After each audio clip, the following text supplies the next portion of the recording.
¿Por qué enfermamos cuando nuestros deseos más profundos son reprimidos? Hoy exploraremos los caminos de la formación del síntoma, la Conferencia 23 de Sigmund Freud, impartida en 1916 dentro de su serie de conferencias introductorias al psicoanálisis. Si te interesa el psicoanálisis, suscríbete y activa la campanita para aprender más sobre esta fascinante teoría de la mente. Esta conferencia pertenece al conjunto de textos que Freud dictó en Viena entre 1915 y 1917, en un contexto histórico turbulento. Europa se hallaba en plena Primera Guerra Mundial, y el pensamiento racionalista que había dominado el siglo XIX empezaba a mostrar sus grietas. En medio de ese clima de crisis, Freud ofrecía una lectura radical de la mente humana, centrada en el inconsciente, el deseo reprimido y los síntomas neuróticos como vías expresivas de lo no dicho. La Conferencia 23 constituye un punto de madurez teórica en su pensamiento. Aquí, Freud sintetiza muchos de los conceptos desarrollados en la interpretación de los sueños, 1900, y en 3 ensayos sobre teoría sexual, 1905, y los orienta hacia una comprensión dinámica de la formación de los síntomas. 1. Introducción. El síntoma como compromiso entre el deseo y la defensa. Freud comienza a esta conferencia recordando que los síntomas no son simples manifestaciones patológicas, sino soluciones de compromiso entre fuerzas psíquicas opuestas. Según él, el síntoma es el signo y el sustituto de una satisfacción pulsional que no se ha realizado. Esta frase concentra la esencia de su pensamiento. El síntoma no es un error del aparato psíquico, sino su manera de lograr cierto equilibrio entre el ello, instancia del deseo, y el yo, instancia que intenta mantener la coherencia con la realidad y las normas sociales. Para Freud, toda vida psíquica está atravesada por un conflicto. Los impulsos instintivos buscan descargarse y obtener placer, mientras que las defensas del yo intentan contenerlos o desviarlos. Cuando este conflicto se intensifica y el yo no logra elaborar conscientemente esos impulsos, el material reprimido retorna disfrazado en forma de síntoma. El síntoma, por tanto, cumple una función doble. Es a la vez una satisfacción sustitutiva del deseo inconsciente y una expresión de castigo o sufrimiento impuesto por el yo moral. En palabras de Freud, el síntoma procura, por una parte, el cumplimiento del deseo, pero por otra, la sumisión a la represión. 2. El proceso de la represión. Freud explica que los síntomas no pueden entenderse sin el concepto de represión, Verdrängung. La represión es el mecanismo mediante el cual el yo rechaza un impulso que le resulta inaceptable, impidiéndole el acceso a la conciencia. Sin embargo, lo reprimido no desaparece. Se mantiene activo en el inconsciente, buscando vías alternativas para expresarse. Freud lo describe así: lo reprimido no muere jamás, solo aguarda su oportunidad para retornar, disfrazado. Ese retorno adopta múltiples caminos: sueños, lapsus, actos fallidos o, como en este caso, síntomas neuróticos. La represión se produce en 2 tiempos. Primero, un acto originario de rechazo, y después, una represión posterior que mantiene alejado de la conciencia cualquier pensamiento o representación que se asocie con lo reprimido. El síntoma es, entonces, el resultado de esa lucha continua entre el impulso y la defensa. 3.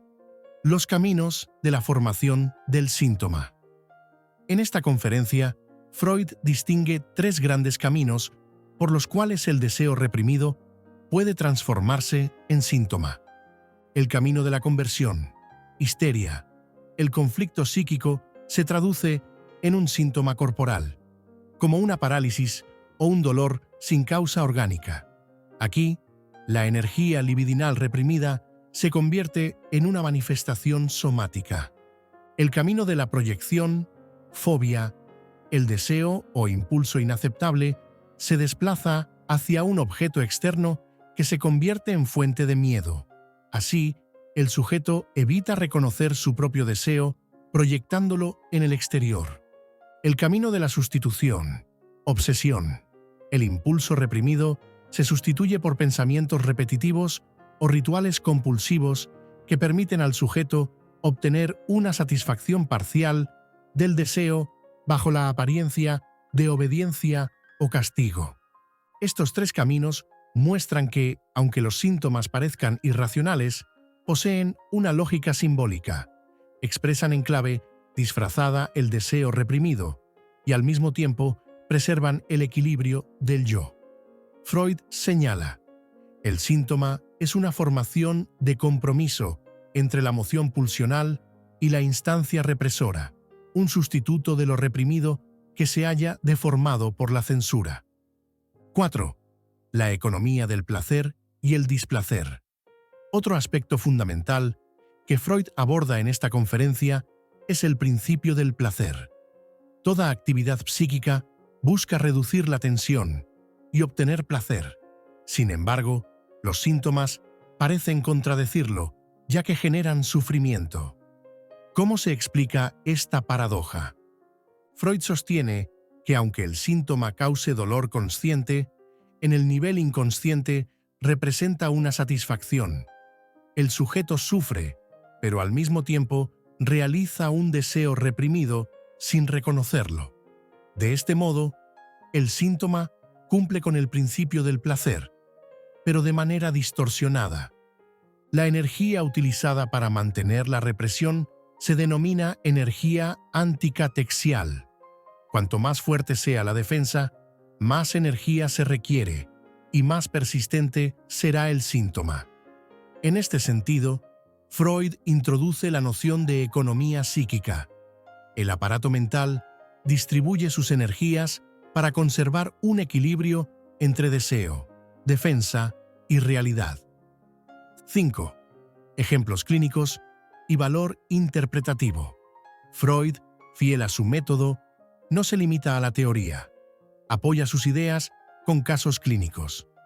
Describe cómo una paciente histérica desarrollaba dolores en el brazo tras reprimir un deseo erótico hacia una figura paterna. La conversión corporal simbolizaba inconscientemente el gesto reprimido.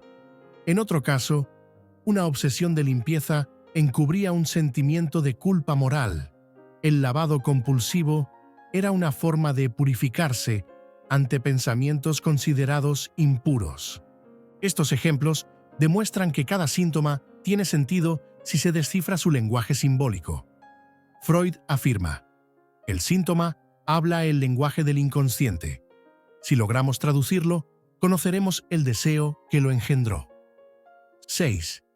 Implicaciones teóricas y clínicas.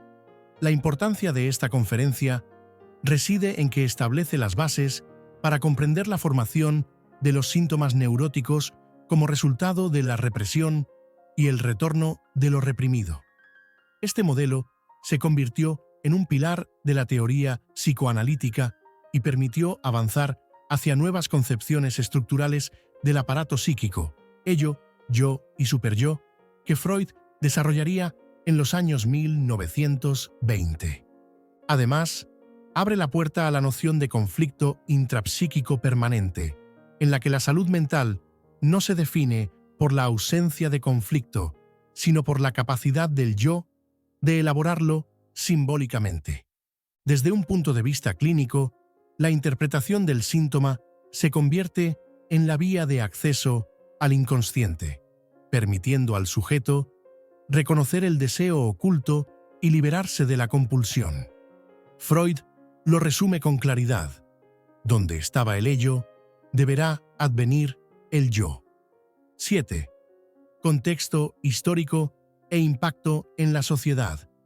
En la Europa de comienzos del siglo XX, las ideas de Freud representaron una ruptura radical con la concepción médica tradicional.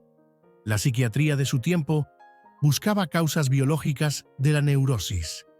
Freud, en cambio, proponía un modelo psicológico y simbólico, centrado en el lenguaje, el deseo y la historia personal.